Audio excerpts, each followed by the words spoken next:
সবচেয়ে অবহেলিত আত্মীয়ের নাম হলো ফুফু। ফুফুর সাথে একটু ফোনে কথা বলেন, একটু খোঁজ খবর নেন। আপনার বাবার বোন, আপনার অনেক কাছের আত্মীয়, তার হক অনেক বেশি।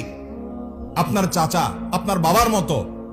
কোনো কারণে যদি মনোমালিন্য থাকে, জমি জমা নিয়ে গন্ডগোল থাকে, বাপের সাথে থাকুক বা আপনার সাথেও থাকুক, কিন্তু খবরদার, তিনি আপনার আত্মীয়। কিয়ামতের দিন বান্দার হক, মানবাধিকার সম্পর্কে যখন আপনাকে প্রশ্নের মুখোমুখি হবে, যেই মামলার নিষ্পত্তি আল্লাহ নিজেও করবেন না, ওই মানুষ থেকে মাপ নিতে হবে, সেই মামলা আপনি ধরা পড়ে যাবেন, তখন আপনি বিপদে পড়বেন। এই জন্য সেই সময় যেন আপনি মুক্তি পান, নাজাত পান, এই জন্য চাচার সাথে সম্পর্কটা ভালো রাখবেন।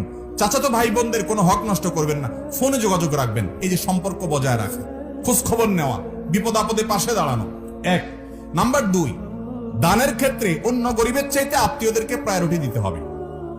আপনি যাকাতের টাকা দিবেন, আপনার আত্মীয়ের ভিতরে যদি গরিব লোক থাকে, আপনার চাচা, আপনার চাচাতো ভাই বোন, আপনার ফুফু, আপনার